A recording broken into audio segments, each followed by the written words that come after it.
Good morning students. आज हम second lecture करेंगे नियंत्रण एंड समन्वय चैप्टर का। पहले हमने पढ़ा है कि किस तरह हमारा शरीर कंट्रोल और कोऑर्डिनेशन करता है, किस तरह शरीर के हमारे अंग हमारी सहायता करते हैं या मस्तिष्क से मिले हुए जो संदेश है उसके अकॉर्डिंग काम करते हैं। तो अब आज हम पढ़ेंगे मस्तिष्क के बारे में, जो हमारा मेन हेड सेंटर है हमारी बॉडी का। तो ये होता कहाँ है? खोपड़ी के भीतर कपाल में 1200 से 1400 ग्राम इसका वजन होता है, वेट होता है। और मानव मस्तिष्क के बारे में पढ़ेंगे तो जो मेरुरज्जु है ये तंत्रिकाओं की बनी होती है। मेरुरज्जु हमारी गर्दन के पीछे वाला हिस्सा है, तंत्रिकाओं का बना होता है, जो सोचने के लिए सूचनाएं प्रदान करता है।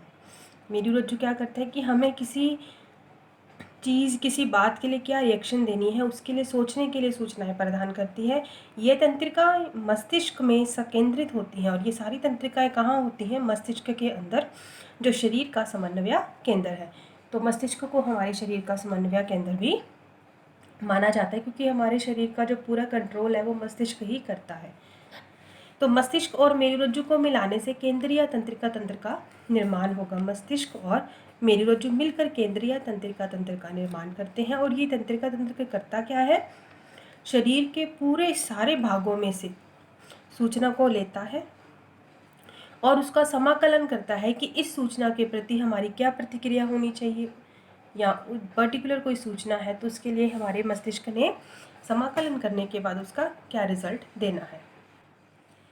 हमारी कुछ अच्छी क्रियाएं होती हैं, जैसे लिखना, बात करना, कुर्सी घुमाना। ये सारी क्रियाएं जब दिमाग में जाती है तो ये सारी क्रियाएं आगे क्या करना है के निर्णय पर आधारित होते हैं। ये हमारे जो ब्रेन है वो समाकलन करता है, उसके बाद ये सब चीज़ें होती हैं जिनसे सूचना लेकर मस्तिष्क समाकलन के बाद पेशियों को संदेश देता है।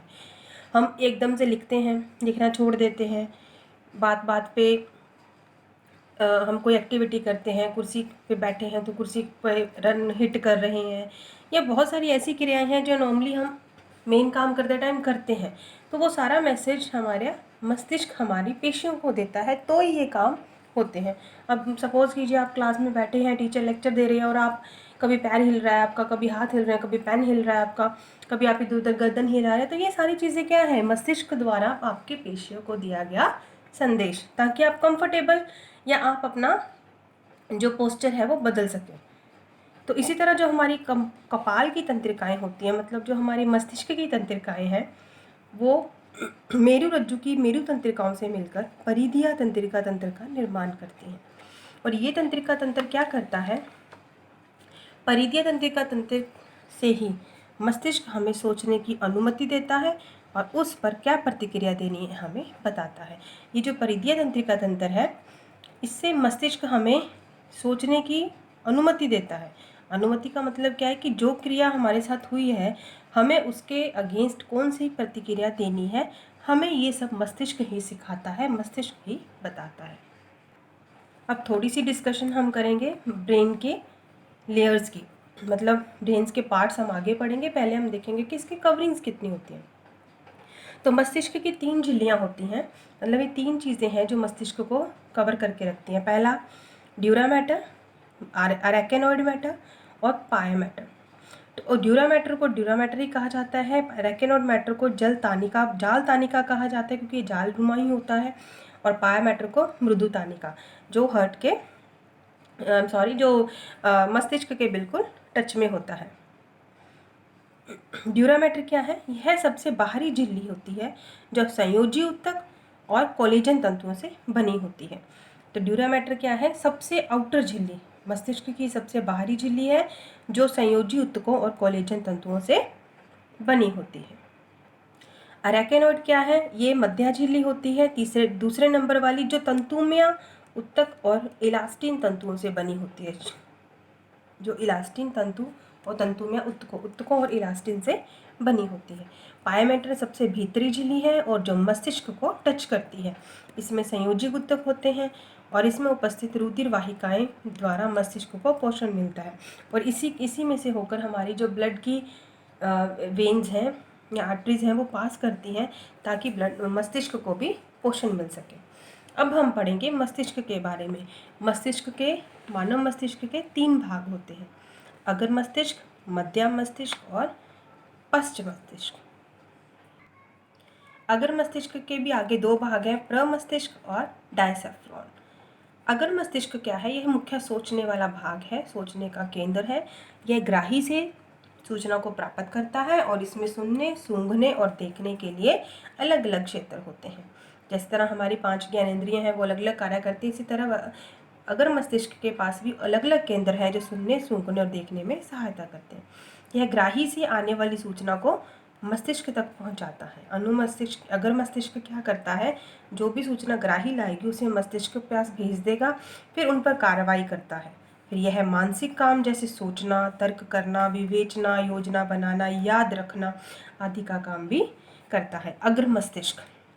अब आपने कोई चीज़ लर्न करनी है तो उसके लिए आपका अग्र मस्तिष्क ही आपका साथ दे। अगर आपकी कंसंट्रेशन अच्छी होगी तो वो चीज़ आपको बहुत लंबे समय तक याद रहेगी। आगे प्रमस्तिष्क, यह हमारी सारी ज्ञानेंद्रियों से इसका सीधा संबंध होता है। अब हमारी ज्ञानेंद्रियां कौन कौन सी हैं? 5 ज्ञानेंद्रियां होती हैं हमारी, आँख, नाक, कान, त्वचा, जीभ। तो ये सारी जो ज्ञानेंद्रियां हैं वो डायरेक्ट इसके प्रमस्तिष्क के टच में होती हैं। यह ज्ञानेंद्रियों से प्राप्त होने वाली सूचनाओं का विश्लेषण करता है। यह हमें हमारी नई पुरानी यादों को याद कराता है, उनको भुला देता है या भुला देता है। इसी के कारण हम घृणा, द्वेष, प्रेम, सहानुभूति आदि संवेदनाओं को प्रकट करते हैं। अब ये देखिए, मानव मस्तिष्क का एक डायग्राम है। इसको क्लियरिटी देखो 3 लेयर से बनाया गया है, मैंने इसमें ड्रा नहीं किया। ये देखिए, ये इसकी 3 लेयर्स आ गई जो अपन ने पीछे पढ़ी है। पाया मैटर इसके टच में होता है, जो इससे पोषण मिलता है। ये वाला जो हिस्सा है ये मध्य मस्तिष्क है। ये जो फ्रंट वाला ये वाला हिस्सा है इसको अग्र मस्तिष्क बोलते हैं, जो सोचने का केंद्र है। इसके बाद ये जो टी टाइप स्ट्रक्चर है इसे अनुमस्तिष्क बोला जाता है। और ये मेरुरज्जु है, जो गर्दन के पीछे का हिस्सा मैंने आपको बताया। ये पोन्स है, ये मेड्यूला, ये दोनों पश्च मस्तिष्क बनाते हैं। और ये पीयूष ग्रंथि इसके पास है और ये हाइपोथैलेमस है। हाइपोथैलेमस अगर मस्तिष्क का ही भाग है। मध्य मस्तिष्क, अनुमस्तिष्क। नेक्स्ट आप पढ़ेंगे डायसेफ्रॉन। डायसेफ्रॉन पार्ट है, इसमें थैलेमस भाग जो हमें ठंडा, गर्म, दर्द, चुभन, जलन आदि का एहसास कराता है। मतलब आपने किसी ठंडी चीज़ को छू दिया, वो आपको पता कैसे चले कि वो ठंडी है, गर्म को छू दिया वो गर्म कैसे है, दर्द हुआ, कहीं चोट लगी, तो वो सारा काम डायसेफ्रॉन का है।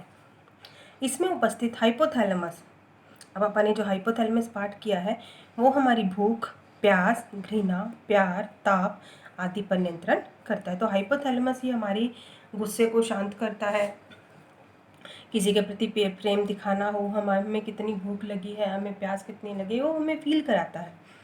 हाइपोथैलेमस हमें हमारे वसा और कार्बोहाइड्रेट्स के उपापचय पर भी नियंत्रित करता है। आगे पढ़ेंगे अगर मस्तिष्क के कार्य। अब अगर मस्तिष्क सोचने का केंद्र है, सबसे बड़ा मस्तिष्क है, तो यह हमारे संवेदी अंगों से संदेश को प्राप्त करता है। यह उद्दीपन और क्रियाओं के बीच का संतुलन करता है, हमारे व्यवहार में परिवर्तन लाता है और यह हमारी सूचनाओं का संग्रह है, हमारी सूचनाओं को भी इकट्ठा करता है। कभी कुछ पुरानी यादों को संजो के रखना है, कुछ अच्छे पल, कुछ बुरे पल, उनको सबको संग्रह करने का काम अगर मस्तिष्क करता है। नेक्स्ट हम सेकंड पढ़ेंगे अगर मस्तिष्क के बाद मध्य मस्तिष्क। मध्य मस्तिष्क के भी 2 भागों में बंटा है, कोर्पोरा क्वाड्रिजेमिन और सेरिबल पेंडुलन्स। तो जो कोर्पोरा क्वाड्रिजेमिन है, मतलब मेन मध्य मस्तिष्क है, देखने और सुनने के लिए उत्तरदायी होता है क्वाड्रिजेमिन। और जो सेरिबल है, सेरिबल ये मस्तिष्क के अन्य भागों को मेरुरज्जु से जोड़ता है। सेरिबल क्या करता है, मस्तिष्क के अन्य भागों को मेरुरज्जु से जोड़ता है। मस्तिष्क का तीसरा और लास्ट भाग अनुमस्तिष्क या पश्च मस्तिष्क आप इसे कह सकते हैं। इसके भी 2 भाग हैं, मेडुला ऑब्लॉन्गेटा और सेरिबेलम। वो सेरिबेलियम था, ये सेरिबेलम है। तो सेरिबेलम का कार्य क्या है, यह है हमारी गतियों को ठीक प्रकार से नियंत्रित करता है, हम अच्छी तरह चल पाएँ, गिरे ना, बैलेंस बना सके, किसी जैसे साइकिल चलाते उसका बैलेंस बन सके, तो वह सारी गतियों को नियंत्रित करता है। हमारा चलना, दौड़ना, भागना, उठना, बैठना सब इस पे ही नियंत्रण में है। आदि हृदय की धड़कन, श्वसन, पाचन, अनैच्छिक हमारी जो क्रियाएं हैं, ये सारी मेडुला ऑब्लोंगेटा द्वारा ही नियंत्रित होती है। और मेडुला ऑब्लोंगेटा क्या करता है, ये हमारे खांसने, सांस लेने और निगलने का केंद्र भी होता है। थैंक्स। इसके बाद हम नेक्स्ट लेक्चर में करेंगे इससे आगे का टॉपिक, तो आप आई होप कि आप इसे पढ़िए और अच्छी तरह समझ लीजिए। थैंक्स।